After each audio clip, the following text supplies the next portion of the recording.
નકલી નકલી નકલી અનેક નકલી વસ્તુઓ બાદ હવે પ્રસ્તુત છે નકલી સ્કૂલ। જી હા, બોગસ સ્કૂલની વાત છે। અને ધોરાજી તાલુકાના છાળવાવદર ગામે માધ્યમિક ગ્રાન્ટેડ જે કાલરિયા સ્કૂલ આખે બોગસ રીતે ધમધમી રહી હતી।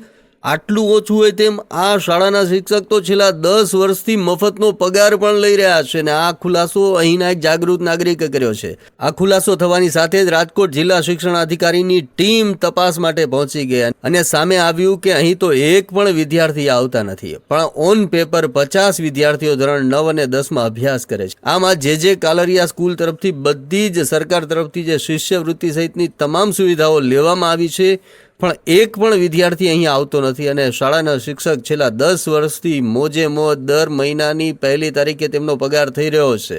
હવે વિચાર કરો કે છેલ્લા 10 વર્ષથી ધોરાજીના છાળવાવદર ગામે આ બોગસ સ્કૂલ ચાલી રહી હતી। તંત્રએ કેવી રીતે ધ્યાન આપ્યું, શું ધ્યાન આપ્યું, તે એક મોટો સવાલ છે। તો લોકો એવો આક્ષેપ કરી રહ્યા છે કે ભાઈ અહીં જે સ્થાનિક રાજકારણીઓ છે તેમની રહેમ નજર હેઠળ આ સ્કૂલ ધમધમી રહી હતી। હવે આ સ્કૂલનો પર્દાફાશ થયો છે, ત્યારે હવે જોવાનું રહેશે અને ખરેખર તપાસનો વિષય છે કે આવી કેટલી સ્કૂલો ચાલી રહી છે એ પણ જોવું મહત્વનું બની રહેશે।